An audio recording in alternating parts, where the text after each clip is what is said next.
ජනාධිපති ගෝඨාභය රාජපක්ෂ මහත්තයා බලයට ගෙන්න විශාල කාර්යභාරයක් කරා. වෘත්තිකයෝ රැස් කරා, වියතුන් රැස් කරා. වියතුන් පාර්ලිමේන්තුවට ආවා. ඔබතුමත් ගම්පහේ ලක්ෂ 3කට වැඩි ඡන්දරම් පාර්ලිමේන්තුවට ගෙනාව මේ රටේ මිනිස්සු. එහෙම ආපු ගමන ගැන දැන් සතුටුද? වර්තමානයේ රට පත්වලා ඉන්න තත්ත්වය දිහා බැලුවාම කොහෙත්ම සතුටු වෙන පුළුවන් තත්ත්වයක් නෙවෙයි තියෙන්නේ. එහෙනම් ජනාධිපතිතුමන් පස්සේ ජනාධිපතිතුමත් වෙනස් වෙන්න පටන් ගත්තා කියලා ඔය කතාවද ගොඩේ මහත්තයෝ කියන්නේ ඔබ? පැහැදිලිවම ජනාධිපතිතුමා වෙනස් වුණා. ජනාධිපතිතුමා අපිත් සමග කරන සාකච්ඡාව ඉතාමත්ම ඉක්මනට අඩු වෙලා ගියා.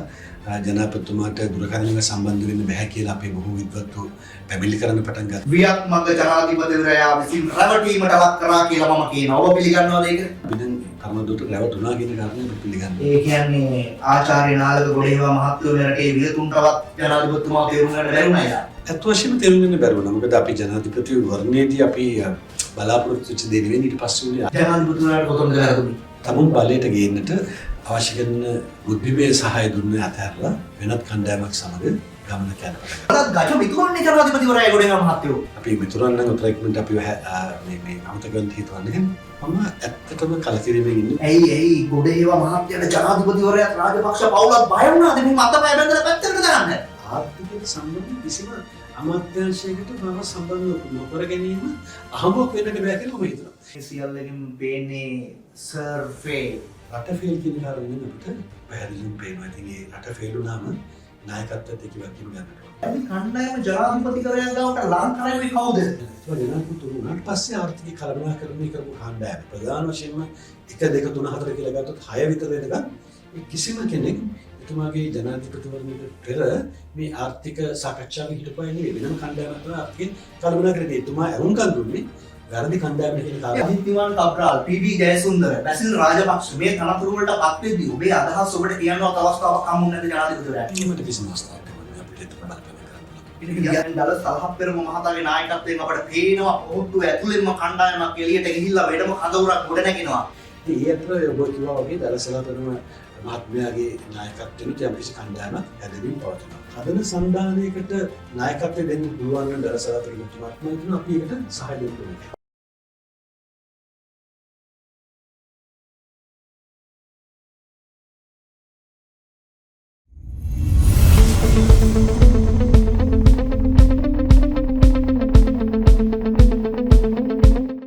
අයිබෝන් හිතවතුනි සුපුරුදු පරිදි මේ රටේ මහජන නියෝජිතයෙකු සමග රටේ පවතින දේශපාලන තත්ත්වය පිළිබඳව සම්මුඛව කතා බහ කරන්නට අද දවසේත් අපි සූදානම්.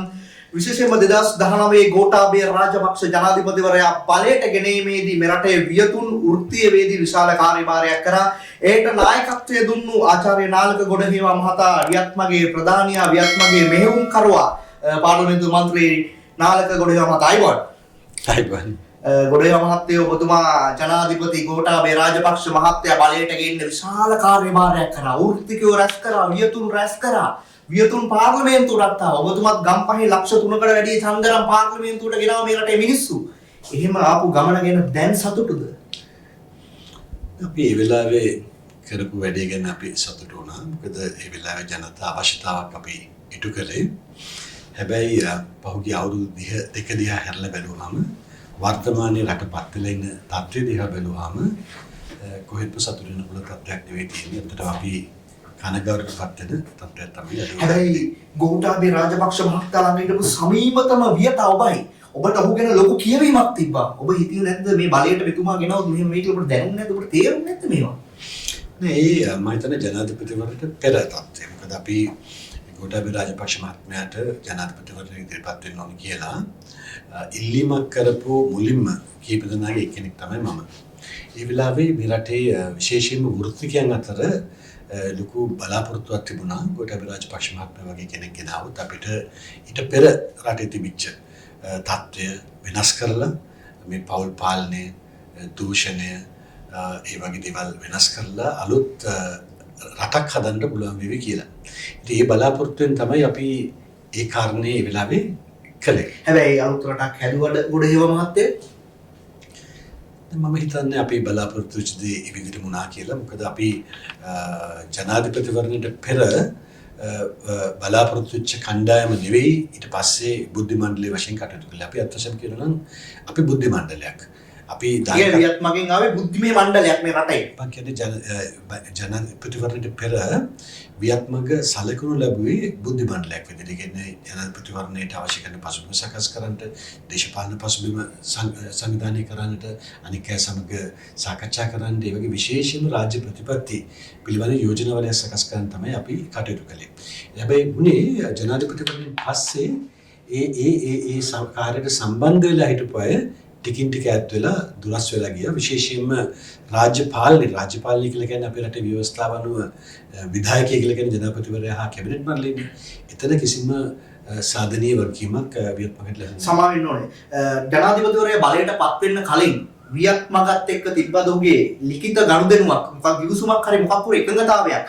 මං ජනාධිපති වුණාන් පස්සේ මේ සිස්ටම් එක වෙනස් කරනවා, මේක චේන්ජ් කරනවා, මේ ඔබලා එන්න ඕන මං වටා. එහෙම තිබ්බද? එහෙම ගනුදෙනුවක් තිබ්බද කලින්? ලිඛිත දෙවිල්ලන්නේ පැහැදිලිවම ඒක තමයි තිබිච්ච අවබෝධය. පැහැදිලිවම තිබිච්ච අවබෝධය මේ ක්‍රමය වෙනස් කරන්නට අපි වෘත්තිකයන්ට, විද්වතුන්ට, සමාජික ක්‍රියාකාරිකයන්ට අවස්ථාව ලබා දෙනවා කියන කාරණේත් ඒ අය ඍජුවම රාජ්‍ය පාලනය සම්බන්ධ කරගන්නවා කියන කාරණයක් තමයි අපේ තිබිච්ච අවබෝධය විශේෂයෙන්ම. මට හොඳට මතකයි අපි විපක්ෂයේ ඉන්න කාලේ අපි කතා වෙච්ච දෙයක් තමයි අවම වශයෙන් කැබිනට් මණ්ඩලයේ අමාත්‍යාංශ 8ක්වත් ඍජුවම මේ රටේ ආර්ථිකයට බලපාන අපි අලුත් අයට දෙන්නට ඕනේ, වියතුන්ට දෙන්න ඕනේ කියන කාරණේ. කැබිනට් ඒක තමයි අපි කරන කාලේ තිබිච්ච අවබෝධය. කැබිනට් එකනේ වැදගත් වෙන රාජ්‍ය අමාත්‍යවරු හෝ නියෝජ්‍ය අමාත්‍යවරු අත් වශයෙන්ම මේ රටේ විධායක කොටසක් නෙවෙයි. ඒ නිසා කැබිනට් මණ්ඩලය තුළ විශේෂයෙන්ම රටේ ආර්ථිකයට ඍජුව බලපාන ශේෂ්ඨ කිහිපයක් හෝ වියතුන්ට දෙන්න ඕනේ කියන අවබෝධය අපිට ඒ සම්බන්ධ පැහැදිලි සාකච්ඡාවක් කරලා අවබෝධයක් තිබුණා. ඒක කිසිත් ක්‍රියාත්මක වෙන්නේ නැහැ. ඇයි මොකද වුණේ? දැන් ජනාධිපතිවරණයට කලින් ඔබලා තමයි ඇත්තටම මේ මතවාදයේ හැදුවේ, මහ පොළොවේ පැල කරේ ගෝඨාභය රාජපක්ෂ මේ රටේ ජනාධිපති විය යුතුයි කියලා. හැබැයි ඒකේ දිගුවක් විදිහට ඔබලා පාර්ලිමේන්තුවටත් යනවා වියත්මගේ පිරිසක්. හැබැයි වියත්මගෙන් පාර්ලිමේන්තුවට ගිහිල්ලා මේ ඔක්කොම ගනුදෙනු උනන් පස්සේ අවසාන මොහොතේ කැබිනට් මණ්ඩලය පත් කරද්දී ඔබලා එළියට විසි කරන්නේ කවුද? මේක පිටිපස්සේ ඉන්නේ කවුද? මම හිතන්නේ එතන අපි ඒක මේ සිද්ධි මාලාවක කොටසක් විදිහට දකින්නේ 2016 2015 අපි මහින්ද රාජපක්ෂ මහතා වැළඳුණාට පස්සේ අපේක්ෂා භංගත්වයට පත් වෙන ඒ කඳවුර. ඊට පස්සේ 2016 තමයි අපි මේ වියත්මක සංවිධානය හදලා ගෝඨාභය රාජපක්ෂ මහත්මයාත් එක්ක ගමන යන්නට පටන් ගන්නේ. නමුත් ඒකට ඒ වෙලාවේ පැවතිච්ච පරණ දේශපාලනඥයෝ කැමති වුණේ නැහැ. අත් වශයෙන්ම කියන පොහොට්ටු කියලා පක්ෂයක්වත් ඒ වෙලාවට තිබුණා. අපි වියත්මක පළවෙනි සම්මන්ත්‍රණය කරලා 3500කට වැඩි පිරිසක් ගෝල්ඩන් රෝස් බොර්ලස්කම ගෙනලා විශාල සම්මන්ත්‍රණය කරනකොට පොහොට්ටු කියලා පක්ෂයක්වත් තිබුණේ නැහැ. හැබැයි පසු කාලීනව දේශපාලන පක්ෂයක් වශයෙන් පොහොට්ටු එළියට එනවා. ඒත් මේ කාර්යයට සහභාගී වෙනවා. අවසානයේ අපි 69 ලක්ෂයක් ගන්නකොට ඒගොල්ලොත් අර 50 ලක්ෂ 50 විතර කුට්ටියක් ගේනවා පොහොට්ටු. ඊට පස්සේ සමහර විට ජනාධිපතිතුමාට හිතන්නට ඇති එතන වැඩි බලයක් තිබෙන්නේ ඒ ඡන්දපදනම තුල ඒ පරණ දේශපාලනඥයන්ට යට හුඟ දෙනවා. ඒ කියන්නේ වියත්මකට කෙනහිලිකම් කරේ පොහොට්ටුව. ඒක මම දන්නේ නැහැ. ඒ පක්ෂයේ ඉන්න ප්‍රධානියෝ. ඒක මෙහෙම දෙකක් තියෙනවා. ප්‍රධාන වශයෙන්ම මූලික කැබිනට් මණ්ඩලය පත් කිරීම, රජයේ ප්‍රධාන තනතුරු පත් කිරීමේදී පැහැදිලිවම ඒ පක්ෂයේ අය, පවුලේ අය බලපෑම් කරා කියන කතාවද? පවුලේ අය කෙලින් කතා කරන එක බැසිල් රාජපක්ෂ මහතා ගැන කතා වෙනවා. එතුමා මේ කැබිනට් මණ්ඩලය පත් කරද්දී වියත්මගේ කට්ටිය දානවට විරුද්ධ වුණා කියනවා. එතුමාගේ පක්ෂයේ කට්ටිය දරදී ඇදපු මිනිස්සු වෙනම තැනකින් ගෙනත් දැම්මා කියන මේකද මේ උච්ච අවුල? ඇත්තම කියමු. ඒක මට කියන්න බැහැනේ. ඒක ජනාධිපතිතුමෙන් අහන්න කාගේ ඉල්ලීමටද? ඔබ නොදන්න වෙන්නේ කියන්නේ නැහැ නේ ගොඩේව මහත්තුමලා තොරතුරු ඔබලාට එනවනේ අපිට මාධ්‍ය විදිහට අපට තොරතුරු එනවා ඔබටත් එන නැතිනේ මේවා ගැන. මම කිසිම වෙලාවක නිකන් ආවට ගියාට මත ප්‍රකාශ කරන්න කැමති නැහැ. අපි සිල් දරන අනුමාන කරන්න පුළුවන්. ඔබ වගේම මමත් ඒ කාරණේ අනුමාන කරනවා. හැබැයි මට ඒ සම්බන්ධ සාක්ෂි නැහැ. නමුත් පැහැදිලිව මේ පත් කිරීම දිහා බැලුවාම පී.බී. ජයසූරිය මහත්මයා ජනාධිපති ලේකම්වරයා වශයෙන් පත් වීමේ සිට පාර්ලිමේන්තුවේ පළවෙනි කැබිනට් මණ්ඩලය අර අලුත් අය වෙනුවට පරණ ජ්‍යෙෂ්ඨයන් පත් කිරීම වැනි කරුණු පැහැදිලිවම ඒ අයගේ මතවාදය තමයි. හැබැයි ඔබ මේ ගැන ජනාධිපතිවරයාත් එක්ක කතා කරන්නේ ඔබට වගකීමක් තියෙන ඔබ වියත්මගේ ප්‍රධානියා මේ රටේ වෘත්තීය වේදිකේ ප්‍රධානියා. ඔබයි මේකට නායකත්වය දුන්නේ. ඔබ ජනාධිපතිවරයාගේ අතිශය සමීපව මේක විදිහට අපි දැක්කේ. ඔබ කතා කරේ නැද්ද මේකට ජනාධිපතිවරයාත් එක්ක? අපිට මෙහෙම ජනාධිපතිතුමාට අපිට මේ අදහස් දක්වනවා මිස එතනින් හට බලපෑම කරන්න. ඒ කියන්නේ අර ජනාධිපතිතුමන් පස්සේ ජනාධිපතිතුමත් වෙනස් වෙන්න පටන් ගත්තා කියලා ඔය කතාවද ගොඩේම මහත්තයෝ මේ කියන්නේ ඔබ? පැහැදිලිවම ජනාධිපතිතුමා වෙනස් වුණා. ජනාධිපතිතුමා අපිත් සමග කරන සාකච්ඡාව ඉතාමත්ම ඉක්මනට අඩු වෙලා ගියා. ජනාධිපතිතුමාට දුරකථනයක සම්බන්ධ වෙන්න බැහැ කියලා අපේ බොහෝ විද්වත්තු පැමිණිලි කරන්න පටන් ගත්තා. ඒ කියන්නේ ජනාධිපතිතුමාව බලයට ගේන මතවාදයේ හදපු වියත්මකට පසුගිය කාලේ දුරකථනයකින්ව සම්බන්ධ කරගන්න බෑ එතුමාව. හැමෝටම නෙවෙයි දැන් උදාහරණයක් වශයෙන් දැන් මට අවශ්‍ය නම් කතා කරොත් කෙලිම එකවරම කතා කරනකොට තාපව කතා කරන ගතියක් තිබුණා. නමුත් ඒක බොහොම ක්‍රමක්‍රමයෙන් අඩු වෙන්න පටන් ගත්තා. ක්‍රමක්‍රමයෙන් අඩු වෙන්න පටන් ගත්තා. අපි විපක්ෂයේදී එහෙම නෙවෙයි තිබුණේ. විපක්ෂයේදී අපි දිනපතා වගේ හමු වෙලා සාකච්ඡා කරලා ඉදිරියට කරන්න ඕනේ මොකද්ද කියන එක. ඒතකොට ජනාධිපතිතුමා අපිට කියලා දීලා දෙපිටි දේ තමයි පැහැදිලිවම ජනාධිපතිතුමා පත් වුණාට පස්සේ එතුමාට මේ වගේ බුද්ධි මණ්ඩලයක් අවශ්‍යයි කියලා. නමුත් මේ බුද්ධි මණ්ඩලය මම එතන ඉහට දැක්කේ නෑ. වියත්මග ජනාධිපතිවරයා විසින් රැවටීමට ලක් කරා කියලා මම කියනවා. ඔබ පිළිගන්නවද ඒක?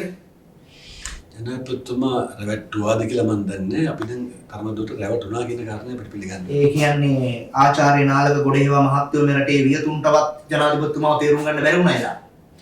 ඇත්ත වශයෙන්ම තේරුම් ගන්න බැරි වුණා. මොකද අපි ජනාධිපති වර්ණයේදී අපි බලාපොරොත්තු වෙච්ච දේ නෙවෙයි ඊට පස්සේ උනේ අද මේ අවුරුදු දෙකක් තුළ මේ වගේ මහා ආර්ථික සමාජ දේශපාලන අර්බුදයකට මේ රට වැටුණා කියලා කියන්නේ පැහැදිලිවම අපි දුටු දේ නෙවෙයි සිද්ධ වුණේ අපේ කියවීමේ යම්කිසි පැහැදිලි වැරදීමක් තිබිලා තියෙනවා.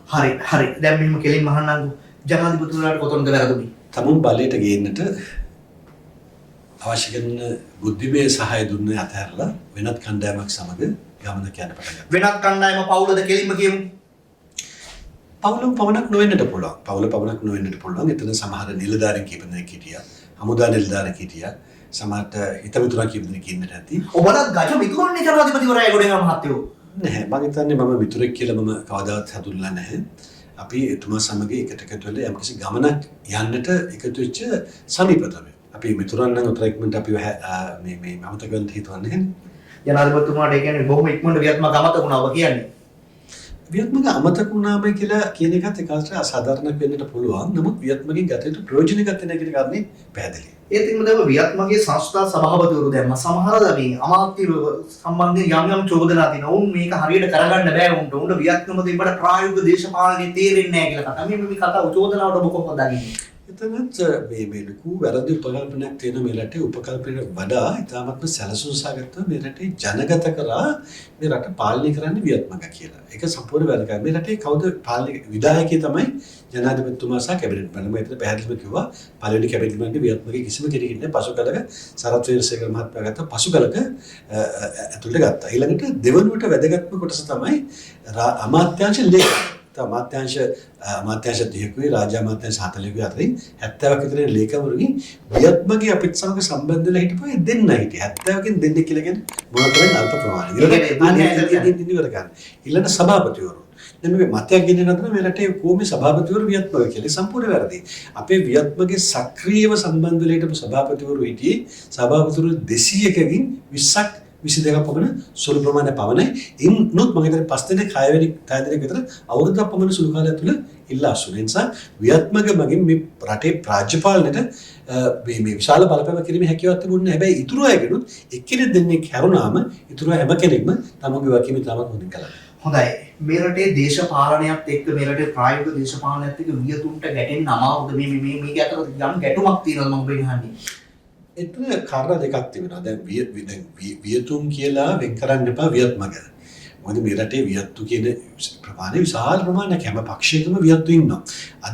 අද නෙවෙයි ඉතිහාසයේ පාර්ලිමේන්තුවේ ඕන තරම් වියත්තු ඉඳලා තියෙනවා. ඒ නිසා වියත්තු දේශපාලනයේ වෙන් කළා සලකන්න එපා. හොඳ දක්ෂ දේශපාලන ඉඳලා තිනවා. හොඳ වියතු ලංකා ඉතිහාසයේ පුරාම.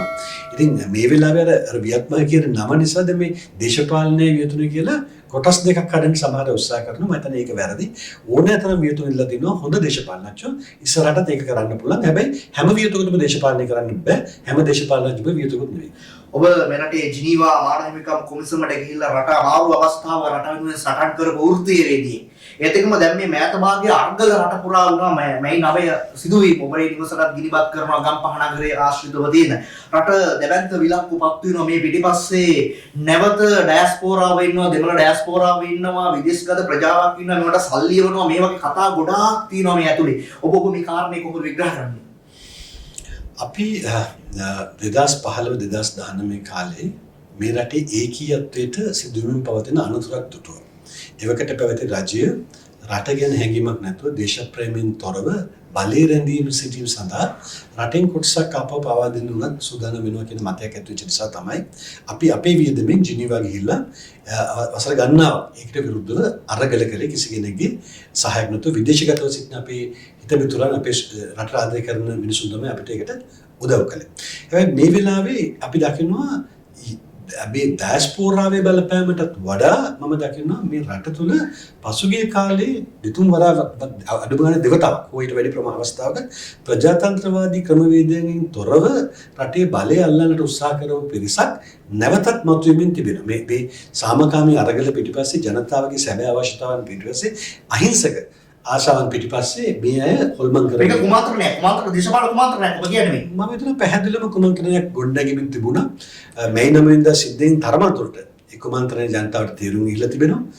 ඉදිරියටත් ජනතාව පරිස්සම් වුණේ නැත්නම් නැවතත් අත්‍යවශ්‍ය භයානක තත්ත්වයක් ඇති වෙන්න පුළුවන්. ඒ කියන්නේ ඔබ කියන්නේ අර ඔබ ජිනීවා ගිහිල්ලා කතා කරපු ඒ බෙදුම්වාදී කල්ලි වලට එරෙහිව වුන් පිටිපස්සේ ඉඳලා මේ රට අස්ථාවර කරන්න නැවත ව්‍යාපෘතියක් ගොඩනගනවා කියලාද ගොඩේ මාත් මේ නොකිය ඔබ කියන්නේ. නෑ මේ බෙදුම්වාදී කල්ලි ගැන නෙමෙයි මම කතා කරන්නේ. මම හැබැයි උන්ට සල්ලි දෙනවා උන්ට සල්ලි පම්ප් කරනවා මේ කට්ටිය. ඒක වෙන්න පුළුවන්. මෙතන කණ්ඩායම් ගණනාවක් හිටියනේ. දැන් ඔය අරගලේ ගත්තොත් අප්‍රේල් 9 වෙනිදා පටන් ගත්ත අරගලය මේ 9 වෙනිදා මාසයක කාලය තුල ඒක බොහොම අගය කරපු කෙනෙක් මමත්. මොකද එතන හරිම නිර්මාණශීලී අවිහිංසක සටනක් තිබුණා. අරගලයක් තිබුණා. ඒකට පිරිස දිහා බැලුවාම දේශපාලනීකරණය නෙවෙයි, පටුවරමුණු තියෙන අය නෙවෙයි, රට ගැන හැඟීමකින් ආපු විශාල පිරිසක් හිටියා. හැබැයි ඒ නොදැනුවත් තමයි කී යටින් කණ්ඩායම් ගණනාවක් ක්‍රියාත්මක තිබුණා. එතන තිබුණා දේශීය ත්‍රස්තවාදයක් තිබුණා. ඒ පෞද්ගලික ත්‍රස්තවාදී කොටසුත් තිබුණා. ඔබ කියනවා වගේ බෙදුම්වාදීනුත් ඒ හතර ක්‍රියාත්මක වුණා. ආගම්වාදී ඒ හතර ක්‍රියාත්මක වුණා. ඉතින් මේ සියලු දෙනා ඒ අරගලය පාවිච්චි කරා කියන එක තමයි මට අද හිතෙන්නේ. මම වෙන්නේ ඔය ආගම්වාදය ගැන කතා කරද්දී ඔබේ මිතුරා ප්‍රසන්න රණතුංග අමාත්‍යවරයා පසුගියදා පාර්ලිමේන්තුවේ කියනවා මේ භික්ෂුන් වහන්සේලා කතෝලික පූජකවරු මේ අර ගෙවල් වලට ගෙනි තියන මැති ඇමතුරුන් ගියාවා මේක උසිගැන්නෙව්වා කාදීන් වහන්සේටත් එතුමා මේ යම් චෝදනාවක් වක්‍රව කරනවා මේ කතාවත් එක්ක කොහොමද මේ කතාව දකින්නේ? එතන මම පොඩ්ඩක් වෙනස් තැනක ඉන්නේ. මොකද මම හිතන්නේ කවුරු හරි හාමුදුරු කෙනෙක් ගිහලා ගියක් ගිනි දැම්බා කියලා සමස්ත සංඝ ප්‍රජාවටම අපි එංගල දෙක ගන්න කියලා. කවුරු හරි පූජකවරයෙක් කොළඹට අපේ එකපාරක් අපෝ ගෙදර අරින්න එපා කියලා පෝස්ට් දැම්මා කියලා සමස්ත කතෝලික ප්‍රජාවටම අපි එංගල දෙක කරන්න ඕනේ කියලා. ඒක වැරදි. ඒ නමුත් මේ සෑම කොටසකටම අයිති අය මේ වැරදි කරන කොටසෙත් හිටියා. අදත් ඉන්නවා හිතත් ඉඳී. ඔබතුමා ෆියට් මග හදලා දේශපාලනයට ආවා ගොඩේවා මැතිතුමා ජනාධිපති ගෝඨාභය රාජපක්ෂ මහත්තයත් එක්ක ඔබ වියතේ ඔබ වෘත්තීයවේදී මේ දේශපාලනය ගැන සිදුවීම් එක්ක ඔබ කලකිරීමෙන් ඉන්නේ. මම ඇත්තටම කලකිරීමෙන් ඉන්නේ. මොකද මම දේශපාලනයට ආවේ මේ මගේ පුද්ගලික අවශ්‍යතාවකට නෙවෙයි. මම පෞද්ගලික අවුරුදු 28ක් විතර ලංකාවේ පිටරටත් වැඩ කරලා හිටපු කෙනෙක්. මම 2015 2019 කාලේ වෘත්තීයවේදියෙක් වශයෙන් තමයි මේ දේශපාලන කඳවුරට සම්බන්ධ වෙලා හිටියේ. මම දේශපාලනයට ආවේ 2020 ජනාධිපතිතුමාගේ ඉල්ලීමක් අනුව. ඒ වෙලාවේ මම ජනතාව අතරට ගිහිල්ලා තරඟ කරලා 3,25,000ක් ඡන්ද අරගෙන ආවේ. මහ ජනතාව මට ඡන්ද දුන්න පිරිස අපි ගැන විශාල බලාපොරොත්තුවක් තිබ්බා. මම අද කනගාටු වෙනවා. පසුගිය වසර දෙකේ මේ රටේ සිද්ධ වෙච්ච ක්‍රියාකලාපය තුළ අපිට අවස්ථාවක් නොදීම තුළ ඒ ජනතාව අපෙන් අපේක්ෂා කරපු දේවල් කරගන්නට අපිට බැරි වෙච්ච එක ගැන අපිට ලොකු කනගාටුවක් තිබෙනවා. ඔබතුමා මේ රටේ සභාපතිවරයෙක් සංස්ථා සභාපතිවරයෙක් ආයතන කීපයකම ප්‍රගතියක් අත්පත් කර දුන්න පුජ්‍යලේ. එවන් පුජ්‍යලේකට මේ ජනාධිපතිවරයා නිසිතන දුන්නා කියලා ඔබ හිතනවාද? ඔබ කතාව ඇත්තටම කියනවා මට පුද්ගලිකාංශයේ හෝ රාජ්‍යාංශයේ මට බාර දුන්න සෑම ආයතනයකම මම හොඳ ප්‍රතිඵල නෙවෙයි විශිෂ්ට ප්‍රතිඵල ලබන්නේ. කිසිම ආයතනයක මම මේ ප්‍රතිඵල පෙන්වීම මට බැහැර වෙලා නැහැ. එතකොට මේ රාජ්‍ය පිටුවට පස්සේ මං හිතන්නේ නෑ ජනාධිපතිතුමා ඒකට සාධාරණ කරා කියලා. මට බාර දුන්නේ මේ රාජ්‍ය අමාත්‍යාංශයක්. ඒ රාජ්‍ය අමාත්‍යාංශෙත් ලේකම්වරයෙක් නොසිටි එකම අමාත්‍යාංශය තමයි මගේ අමාත්‍යාංශය. දැන් ඕනෑම අමාත්‍යාංශයක අමාත්‍යවරයා කටයුතු කරන්නේ ලේකම්වරයා කරා. මගේ රාජ්‍ය අමාත්‍යාංශයට ලේකම්වරයෙක්වත් කියලා එකම අමාත්‍යාංශය. මට සිදුනේ කැබිනට් ඇමතිවරයාගේ ලේකම්වරයා සම කටයුතු කරා. මට ඒකෙන් වෙන මොනතරම් දුරට මගේ අතපය බැදලා තිබුණේ කියලා. ඇයි ගොඩේවා මහත්තයාට ජනාධිපතිවරයා රාජපක්ෂ පවුලක් බය වුණාද මේ අතපය බැඳලා පැත්තකට දාන්න? ඒක මම දන්නේ නැහැ. කිතුතුමා එයාගෙන් අහන්න ඕන ප්‍රශ්නයක්. ඇයි මම මේ ප්‍රශ්නේ පුන අහන්න ඔබගේ මේ කාරණයක් එක්ක ගොඩේවා මහත්තයෝ. ඇත්තටම වියත්මග පිළිබඳව මෙරටේ ජනතාව බොහොමයක් විශ්වාස තිබ්බා. හැම දිස්ත්‍රික්කෙම මනාප ලයිස්තුව වියතුන් උඩට ගෙනාවා. හැබැයි ජනාධිපතිවරයා උන්ට නිසිතන දුන්නේ නැහැ කියලා තමයි දැන් ඔබත් කියන්නේ. මේ කාරණේ මොකද්ද වෙන්නේ? හේතුව රාජපක්ෂ පවුලේ කවුරු හරි මේකට මැදිහත් වුණාද නැත්නම් පොහොට්ටුවේ කවුරු හරි මැදිහත් වුණාද වියතුන් මේ පැත්තකට විසි කරා. සමහරට ඒ වෙන්න පුළුවන්. දැන් මට අනික් අය ගැන කතා කරලා මම ගැන කතා කරොත් මගේ විෂය පතේ ආර්ථික විද්‍යාව. මට ආර්ථික විද්‍යාව පිළිබඳ ආචාර්ය උපාධියක් තියෙනවා. ලෝකේ තාමත් පිළිගත් විශ්වවිද්‍යාලයක. ඊට අමතරව මම 2015 2019 කාලේ ආර්ථිකය ගැන තමයි කතා කරේ. මුදල් ගැන කතා කරේ. විනිමය ගැන කතා කරේ. ඊට කියන මේ මුදල් අමාත්‍යාංශය කළමනාකරන යුත්තේ කිසිදු කෙනෙක් පිළිබඳව තාමත් පැහැදිලි දැක්මක් මට තිබුණා. නමුත් කැබිනට් මණ්ඩලයේ පිටුවේදී මම වඩ මට කැබිනට් තනතුර දුන්නෙත් නැහැ. රාජ්‍ය අමාත්‍යාංශය දුන්නේ. නමුත් ආර්ථිකයට සම්බන්ධ කිසිම අමාත්‍යාංශයකට මම සම්බන්ධ නොකර ගැනීම අහඹක් වෙන්නට බෑ කියලා මම හිතනවා. ඊට පස්සේ දෙවෙනි වතාවේ කැබිනට් මණ්ඩල සංශෝධනයෙන් පස්සේ අලුත් කැබිනට් මණ්ඩලය පත් කරන වෙලාවේ 18 දෙනෙක් කැබිනට් මණ්ඩලයට මාව ඒකට ඇතුළත් කරගෙන තිබුණා. හැබැයි ඒකෙත් මම පුදුමුණා මට බාධා කරන ආර්ථික සම්බන්ධ විෂය නෙවෙයි. ජනමාධ්‍ය විෂයට කරන්න බැරි කමක් නැහැ. මම ඉතාමත් හොඳට සති දිගේ කරා දේශීය විදේශීය මාධ්‍ය සියලු දෙනාම හසුරුවමින්. නමුත් මගෙන් ඊට වඩා ප්‍රයෝජන ගන්න තිබිච්ච විෂය මුදල් විෂය ආර්ථික විෂය මම සම්බන්ධ කරගත්තේ නැහැ. ඒ කියන්නේ ඔබ කියන ඔබේ අර මිත්‍රයා ඡන්දයට කලින් ජනාධිපතිවරණය කලින් ජනාධිපති ගෝඨාභය රාජපක්ෂ කවුරු හරි යටින් ඉඳලා මෙහෙවද ගොඩේව මහත්තයා කකුලෙන් අදින්න. මගේ කකුලෙන් යද්දා හෝ නොයද්දා අද මේ රට පත්වලා තියෙන විපත්ති දිහා බැලුවාම මම හිතනවා විශාල අතපසුවක් කරගත්තා. මට ඒ වෙලාවේ ඒ වගකීම දුන්නා නම් මම පැහැදිලිව වගකීම කියනවා අද මේ ආර්ථික අවුල නැහැ කියලා. ඊට ඔබට ආර්ථික මුදල් අමාත්‍ය දුන්නේ ඔබ ඉල්ලුවේ ඒ මොහොතේ. මම කිසිම වෙලාවක ඉල්ලන්නේ. හැබැයි ඔබට දුන්නා නම් කරන්න තිබ්බා. දුන්නා නම් කරන්න. මම ප්‍රතිපත්තියක් වශයෙන් කිසිම දෙයක් ඉල්ලන කෙනෙක් නෙවෙයි. හැබැයි ඔබට සුදුසුකම් තියෙනවා ඒකට. මම පෞද්ගලික අංශයේ රැකියාව කරනකොට කවදාවත් මේ ඉල්ලන රස්සාවල කියන නෙවෙයි. හැමතිස්සෙම වෙන ආයතන ඇවිල්ලා මාව හොයාගෙන ඉංග්‍රීසි කියන හෙඩ් හන් කියලා පළවෙනි රස්සාව තුර කරුණාම සෑම අවස්ථාවකම මාව හෙඩ් හන් කරලා තමයි ගත්තේ. ඒ වගේ දේශපාලනයෙන් මම කිසිම දෙයක් ඉල්ලලත් නැහැ, ඉල්ලන්නෙත් නැහැ. හැබැයි මට උඩින් ඉන්න දැනගන්න ඕනේ මගේ ප්‍රයෝජන ගන්නට. මේ සියල්ලකින් පේන්නේ සර් ෆේල්. රට ෆේල් කියන කාරණේ නම් අපිට පැහැදිලිවම පේනවා. ඉතින් ඒ රට ෆේල් වුණාම නායකත්වයට ඒක වගකීම ගන්නට ඕනේ. ඔබ සර් ෆේල් කියලා කියන්න තාම කැමති නැහැ කෙලින්.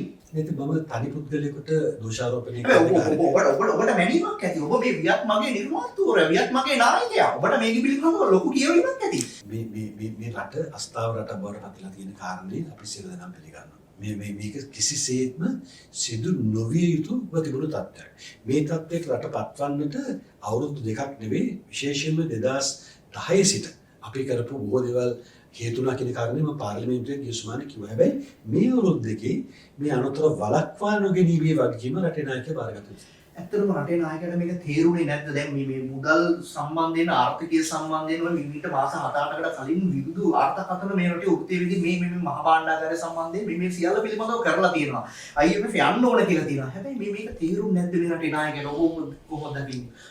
කිසිම රාජ්‍ය නායකයෙක් යම්කිසි විෂයක් පිළිබඳ මේ සියලු දේ දන්නේ නැහැ. විශේෂයෙන්ම ගෝඨාභය රාජපක්ෂ මහත්මයා ගත්තාම එතුමාට ආර්ථික විෂය පිළිබඳ අධ්‍යාපනික දැනුමක් නැහැනේ. ඒ නිසා එතුමා ආර්ථිකය සම්බන්ධයෙන් විශේෂ විපක්ෂ ඉන්න කාලේ අපි මත තමයි රඳාපවතින. අපි තමයි එතුමාගේ ජනතා කේන්ද්‍රීය ආර්ථිකයක් කියන ආර්ථික ප්‍රතිපත්තිය සකස් කරලා එතුමා හරහා ජනතාවට ඉදිරිපත් කරනවා. නමුත් අවසානකට වගේ වුණේ එතුමා ජනාධිපති වුණාට පස්සේ ආර්ථික කළමනාකරණය කරපු කණ්ඩායම ප්‍රධාන වශයෙන්ම 1 2 3 4 කියලා ගත්තොත් 6 විතර වෙනකන් කිසිම කෙනෙක් එතුමාගේ ජනාධිපතිවරණයට පෙර මේ ආර්ථික සාකච්ඡාවේ හිටපුවා නෙවෙයි. වෙනම කණ්ඩායමක් තමයි ආර්ථික කළමනාකරණය. එතුමා එවුම්කන් දුන්නේ වැරදි කණ්ඩායමට කියන කාරණා. ඒ වැරදි කණ්ඩායම ජනාධිපතිවරයා ගාවට ලං කරවේ කවුද?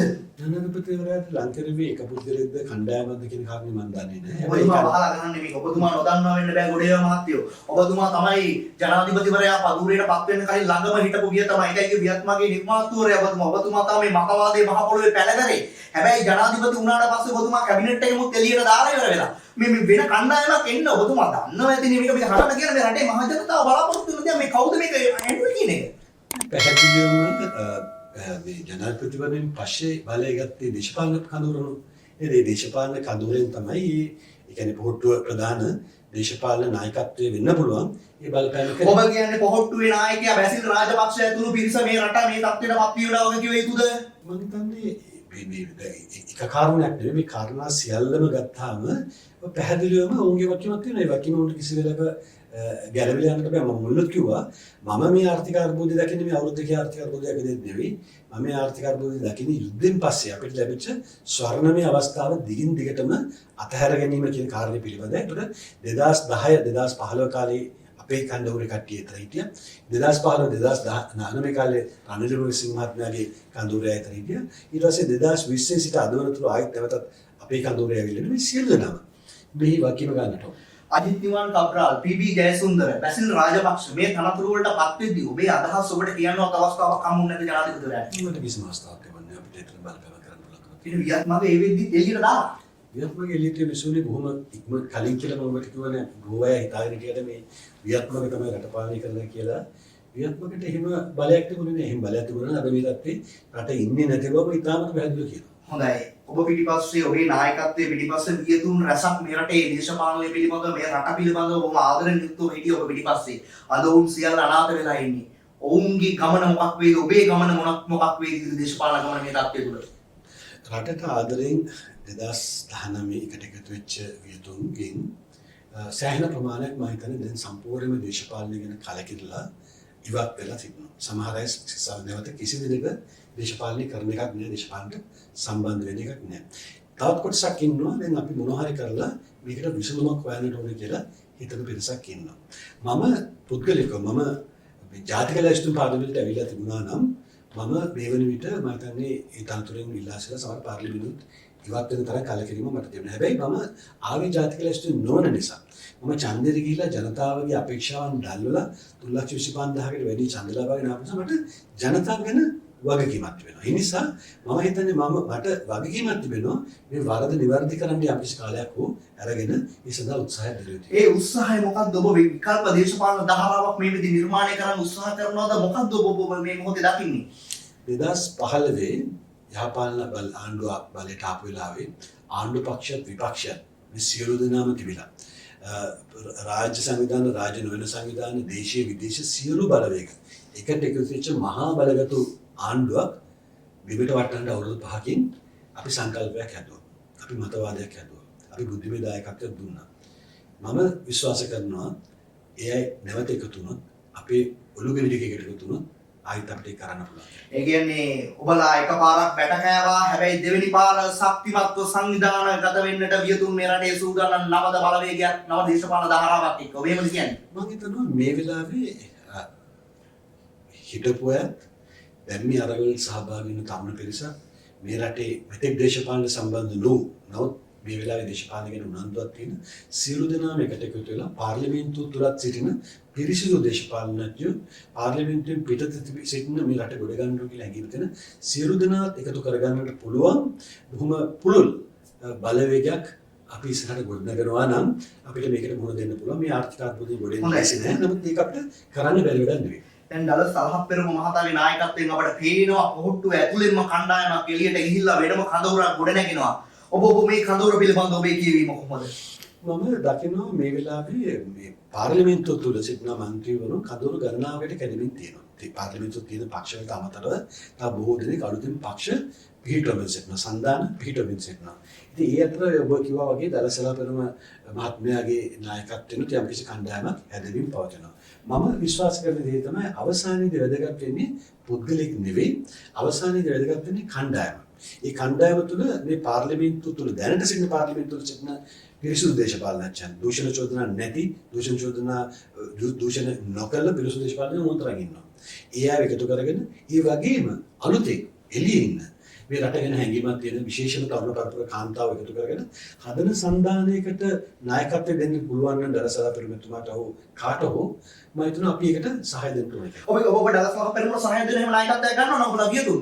මම ඒ කියන දේ දැන් මගේ දර්ශනයක් තියෙනවනේ. මේ මතවාදයට එන්න නම් එතෙන් යනවා. මගේ මතවාදී ඉතාමත්ම පැහැදිලි. මගේ මතවාදී තිබෙන්නේ පෞල්වාදයෙන් තොර දේශපාලනයක් වෙන්න ඕනේ.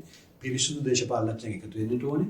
දැනට පාර්ලිමේන්තුව තුළ සිටින දේශපාලනඥයන් බහුතරයක් අඩු ගානේ 50%කට එකතු කරගෙන අලුතෙන් එළියෙන් කණ්ඩායමකට අරගෙන ඉදිරි මැතිවරණයක ඉදිරිපත් වෙන්න ඕන. දූෂණයට වංචාවට විරුද්ධව සම්පූර්ණයෙන්ම නැගී සිටිනුනේ දූෂණ වංචනය කියලා බව මේ දේශපාලනඥයෝ ගැන විතරක් නෙවෙයි සමස්ත රාජ්‍ය යාන්ත්‍රණය තුල පැටලලා තියෙන මේ දූෂණයට විරුද්ධව කතා කරන්න නැගිටින්න ඕනේ. ඒ වගේම මේ රටේ ප්‍රජාතන්ත්‍රවාදය ආරක්ෂා කිරීම සඳහා පෙනී හිටිනුනේ මෙන්න මේ කියන කරුණ වලට එකඟ කණ්ඩායමක් හැදෙනවා නම් මම පැහැදිලිවම එයාට සහාය දෙනවා. ඉගෙනට අද සලහ පෙරමුණතුමාලා ප්‍රමුඛ කණ්ඩායම හැදෙනවා සහාය දෙනවා. හොඳයි හොඳයි. ඔබතුමාගෙන් අවසන් වශයෙන් මම අහන්නේ ඇත්තටම සර් ෆේල් නේද? ඉතින් මුලින්ම ඔබට කිව්වා මේ රට ෆේල් නම් රටේ නායකත්වයට ෆේල් වෙයි කියන බෑ. හොඳයි හොඳයි. රටේ ජනතාවට අවසන් වශයෙන් මේ මොහොතේ ඔබතුමාට මොකක්ද දෙන්න තියෙන පණිවිඩය? ඔබතුමාට ලක්ෂ 3කට අධික ගම්පහ මිනිස්සු ඡන්දෙ දුන්නේ. ඒ වගේම ඔබතුමා පිළිබඳව රටේ මිනිස්සු වියතෙක් විදිහට විශ්වාස කරා. හැබැයි ඔබලා අපේක්ෂා කරපු දේ ජනාධිපතිවරයාගෙන් මුන්නේ කිව්වා. රටේ ජනතාවට මොකක්ද දෙන්න තියෙන සංඥාව මේ මොහොතේ? මේක 2500කට වැඩි ඉතිහාසයක් තියෙන රටක්. මේ රටේ හොඳ කාල තිබිලා තියෙනවා නරක කාල තිබිලා තියෙනවා. ඒ හැම නරක කාලවලම කවුරු ඉස්සරහට ඇවිල්ලා වගකීම් බාර අරගෙන සටන් කරලා සමහර විට විදේශ ආක්‍රමණයක පරද්දවල රටේ සංස්කෘතිය ආර්ථිකය දියුණු කරලා රට අපෝ හරිතන්ට අරන් තියෙන නිසා මේ පවතින අර්බුදයත් తాවකාලිකයි කියලා තමයි මම දකින්නේ. මේක පරම්පරාව ගන්නා පවතින දෙයක් නෙවෙයි.